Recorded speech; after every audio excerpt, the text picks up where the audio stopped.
Hey everybody, so like I had mentioned earlier, I'm just going to do a little bit of a video here, and I'm going to combine over the course of a week of my stripping some miniatures. Now, I'm going to go through the same process I typically do for plastic models. Now you can see these guys here I had purchased used, and they're, like you can see those red just blotches on the eye where they just splattered paint on there.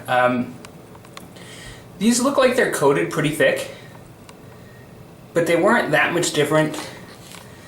They were pretty much the same. It was the same person I got them from as this guy right here that I did my stripping. Now, I don't always get every fleck of paint, and there is primer still on to some degree. They're not like perfect right out of the box. My opinion is that you really just need to go as far as you feel comfortable with to get the results that you want to get.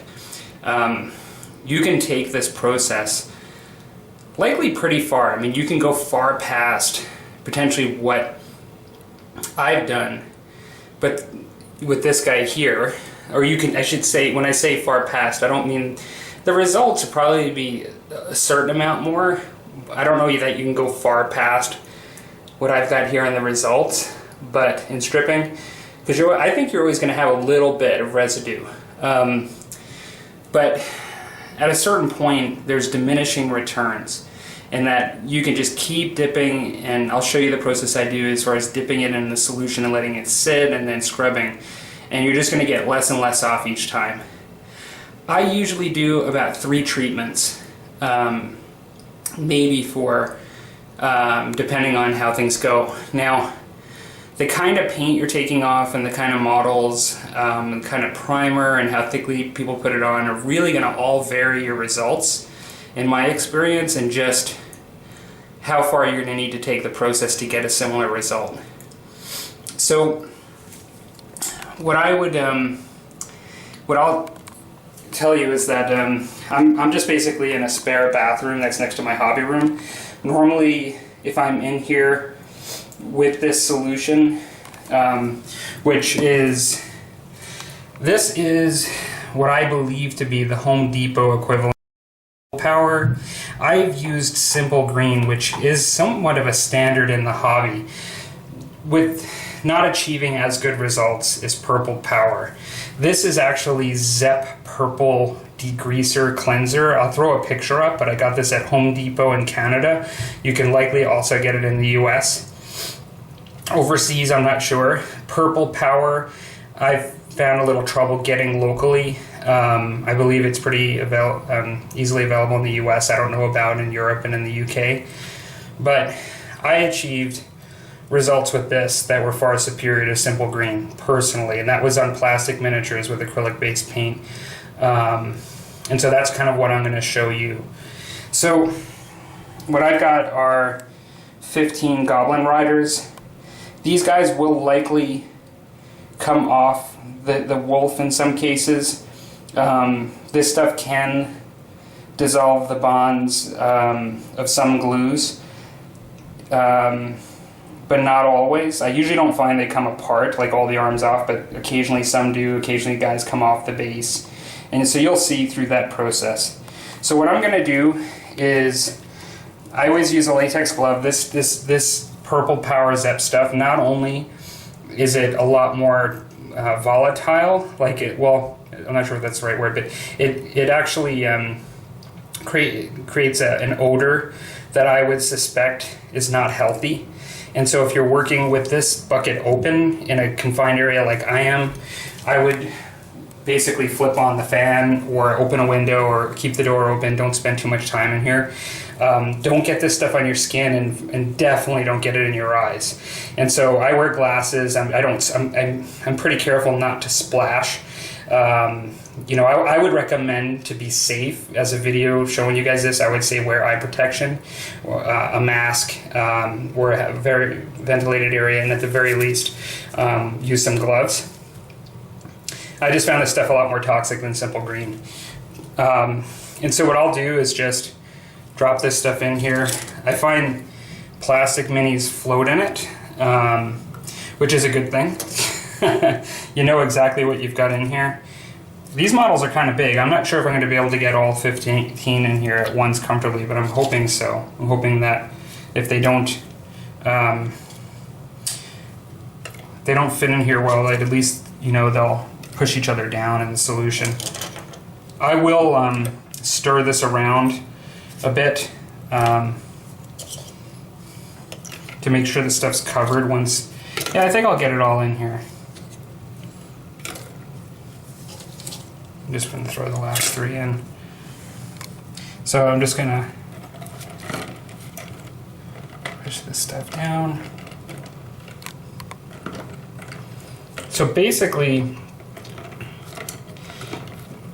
what you need for this, you know, is a bucket like this, you know, with the purple power stuff, and then a toothbrush that's got at least a medium, if not hard, bristle. Seems harder and harder to find these days because I don't think the dentists recommend using. That's another subject. I don't think they recommend using hard bristle brushes anymore. And so I'll cover this, and that's primarily, I suppose, for evaporation purposes, but more for like sealing it so it's not getting into the air. Shake it up. Now I'm going to leave this, depending on my schedule for the next bit. I'm going to actually come back in 24 to 36 hours. But most likely I usually come back in 24. And then I will be right back and show you what they look like and the next step. Hey everybody, so I am back today and I am 36 hours into stripping these miniatures. So, for the most part, not sure how well you can see here, but they don't actually look that different just in the top of the water here. Let's see if I can zoom in on this. Or not water, but this purple degreasing solution. They're not that much different, and so, but there's more to be seen. So what I'm going to do is, I'll just pull one out here. And I'm trying to see, some of them may have fallen off the wolves, which is actually a good thing because my ideal situation is that I actually have these separated so I can paint them individually. But here you go. As far as they still look pretty much the same as when I put them in. And so what I'm going to do is I'm going to take, now actually just from here the brown is sort of leaking down my glove from the brown that was on the base. So the stuff is coming off without even touching it. What I'm going to start to do is I'm going to take a toothbrush. Now what I would normally do is I'd have my bathroom fan on, and then what I'd likely do is take my mask that I often use for airbrushing, which is just like, it's a particulate mask. It does have like chemical, there are pads in here that actually have chemical protection from in the air. I don't have all the right terms, but they're basically occupational health and safety mask. And I use this when I airbrush because I airbrush in a confined area in my room and down in the basement. So I'm going to just start by taking some, really, I don't think it has to be warm. I usually make it lukewarm water. And I just trickle it, and I'll just take this brush here, and I'm gonna dip it back in that solution a bit just because it's already dripping off. I find the solution itself when I'm cutting it helps quite a bit, and so I'm just gonna start brushing this stuff. Now the goblins actually come off, so I'm just gonna work on the wolf. I expected actually that he would come off. This makes a little bit of a mess. You can see by just going like this, I'm scattering black primer already on my sink here. I expected that glue might come off more on the second or third treatment, but sometimes it does come off on the first. Really, there's a lot of variables in this. Like, I don't really know exactly what glue and how much was applied for the person that initially painted these. And I also don't know sometimes exactly what paint and how much was used, and whether, you know, it had a varnish coat or like all those sort of details I don't really know. And I think that really will affect how many times I go through this process and to what success I have. Really, or how soon, I should say. Because in most cases, I always find that I do get the majority of stuff off. Like I was saying in the last video, this is really an exercise as just to how crazy you want to go with the process. I like to just get all of the majority of the paint and the primer off, but in particular like the stuff that's really blocking up the details, because when you repaint you don't want this stuff in the details. Now, as you can see, my brush is covered with black primer, and right now everything is just black. Like the wolf doesn't have a lot of color like the goblin, so it's hard to see, but what I'm going to do is I'm going to rinse it off now, both the brush and the model.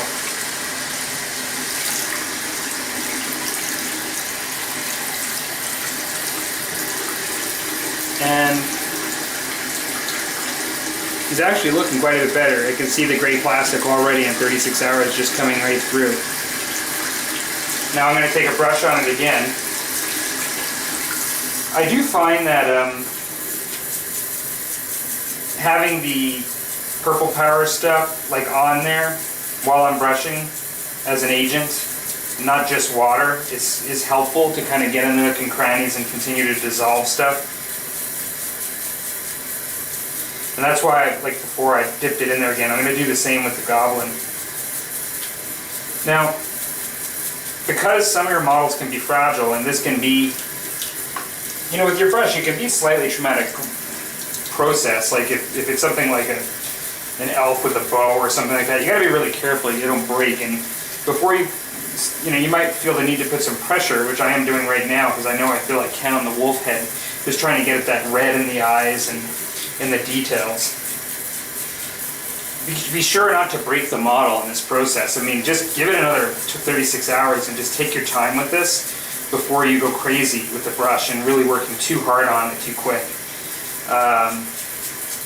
That would be a real disappointment if you just do like damage, or you gotta glue stuff and do like major repairs on the model because you just went nuts. So this is about as far as I'm gonna go on this first 36 hours with this wolf. Right now, it looks like it's essentially removed most of the primer, and there's primer in the recesses of the fur. And so I'm actually pretty satisfied with that. So that's where I'm going to take the wolves in this, on this first swing here. Now, this is the goblin sort of before. He's still pretty much got all of his paint on him. Now I'm going to do the same process I just did.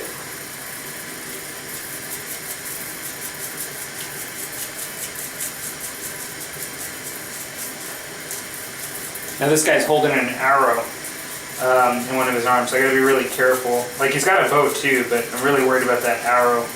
I don't wanna,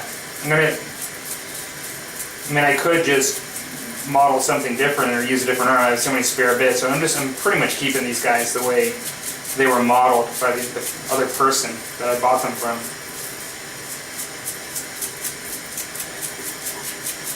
So this is going to take me a little bit to just brush this guy off, so I'm just going to speed the camera up a bit and I'll be back in a second.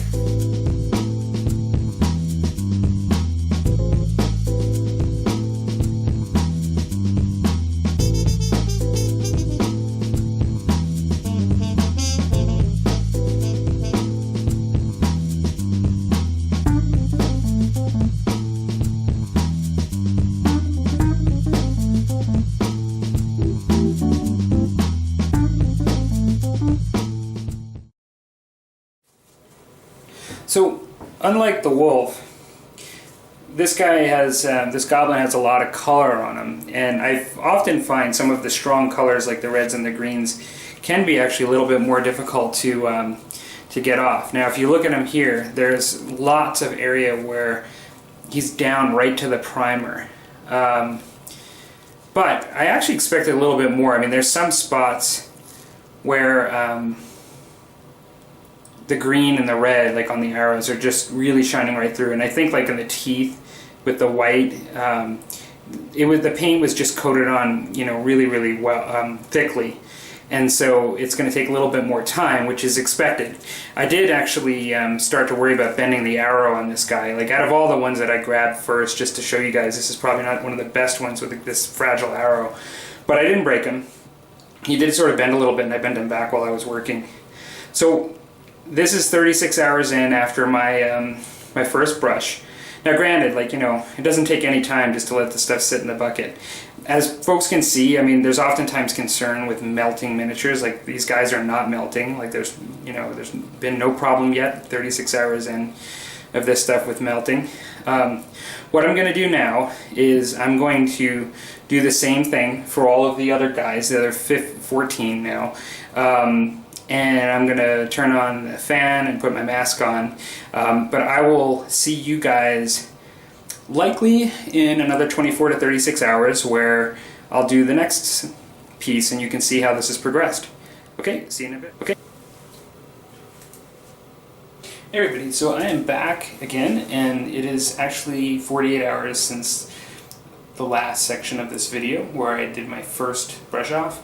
I'll admit, I did the first miniature that I showed you guys. There was some that the stuff came off easier, and there was some that was just more difficult to get the stuff off. And so I just, you know, I spent probably about a half hour trying to brush off most of the stuff on all of the miniatures. All of the guys came off the wolves pretty easily because of sitting in the solution, and the shields actually came off too. I didn't really notice stuff like heads and arms and things like that really being affected, but we'll see today. I don't really mind when that happens.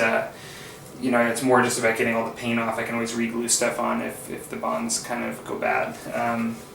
But I'll try to find one that I showed last time just to give some perspective. So just give me 1 second, I'll speed it up, and I'm just going to find the one that I started with last time. Well, I apologize if this isn't the same one, but all I really remember is the guy had an arrow in his hand, and so we'll just start from there.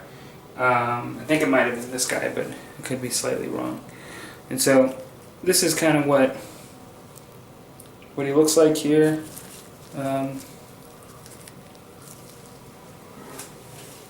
Okay. So I think some more of it has come off just naturally, like just not even just from brushing it. I think it's turning liquid. Definitely the red and the crevices of the quivers was piece that was difficult to get off. Some of the green and the crevices. And so what I'll do now is I'll do the same thing as last time. Now, I expect usually that it takes less time to work on these the more times you go through it, and so it should be pretty easy at this point just to get more of this off.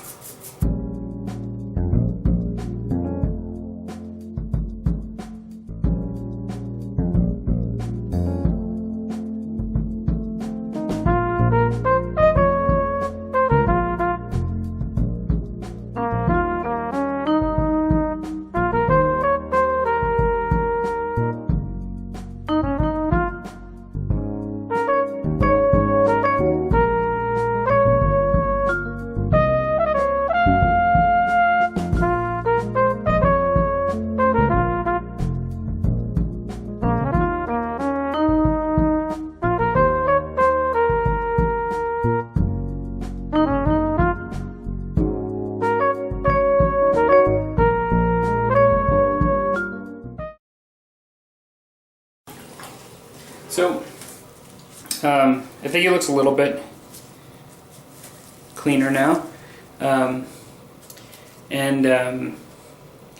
essentially, I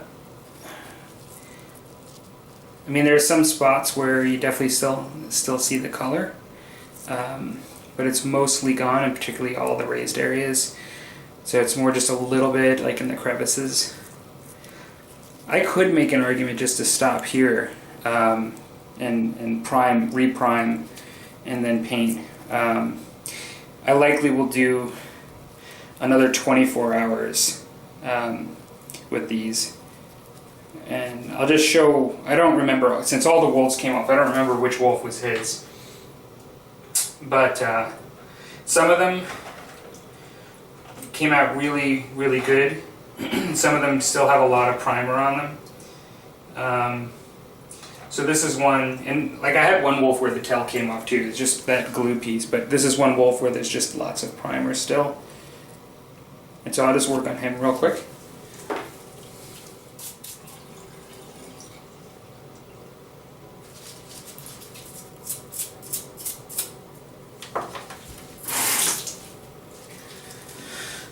So here he is again, looking definitely lighter on the exterior. Still having some, most of the details are fairly visible, you know, just the lighter, more raised stuff, the paint's down to the plastic. And so this one I would definitely do for another 24 hours. And then I'm thinking it should be good by that point. Okay, so I'll be back in the 24 hours. Hey folks, so I am back on the last day that I'll be doing these the stripping of these plastic miniatures. It's been another 24 hours since I was last here. I'll just grab one like I was before, like I did before. I think this is the guy that definitely was in the last video. This is him. I'll grab any random wolf. This is him after the, well, let's see if we can see here. It's him after I did the scrubbing. You can see it's mainly gray plastic at this point. There are some spots where the red, a little bit of green, a little bit of red, and is still on him with a little bit of black primer, but he's actually looking pretty good. I'll just dip him a bit and then just scrub him one last time.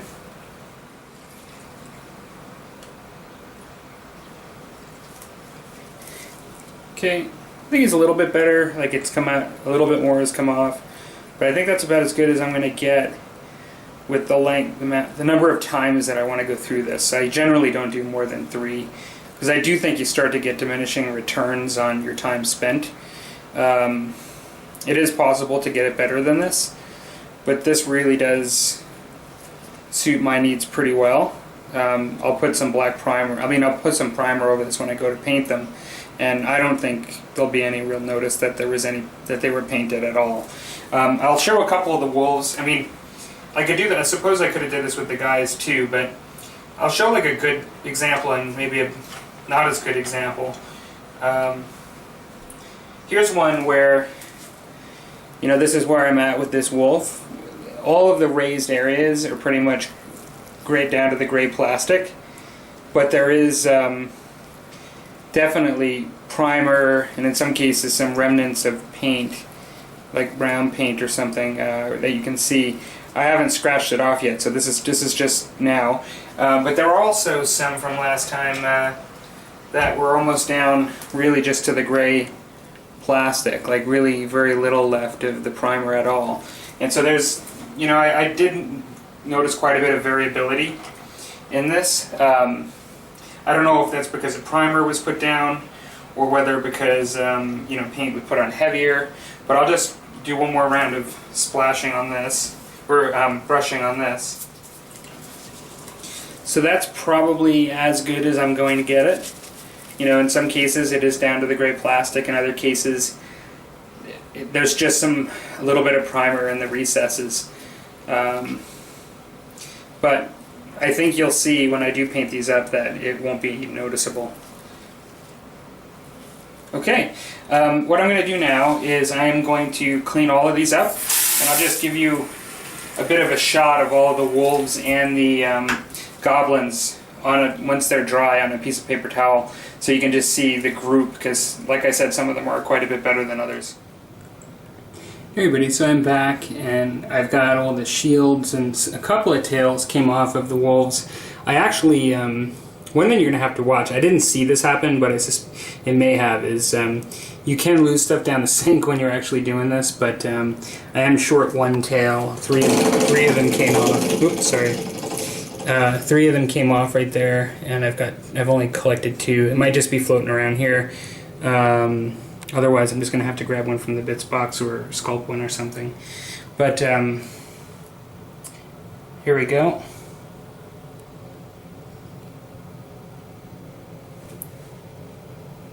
So there is a bit of variety in how it works. You'll notice some of them, the prime sticks to a little bit more, and then some of them almost look like if you hadn't seen a couple of spots where there was some remnants of prime, you'd think that they weren't primed at all, that it was just paint over gray plastic. So it is kind of interesting, but I think the most important thing personally, for me at least, is that most of the raised areas, you know, are basically all the paint and prime is off. In my experience, you know, this is how I do it. There may be better ways, but after I reprime these, I only had one goblin where the actual torso came off as I was doing it, because it just, the detergent or wherever it is just weakened the bond. But in my experience, once I do an airbrush prime over these and then put paint on it, I won't notice anything. So, all right. Well, that is my stripping, removing paint of miniatures tutorial, at least Palmer's way. So hope you guys found, for those of you that have never done this before, hope you guys found it interesting, and also interested to hear how you guys do it. Okay, take care.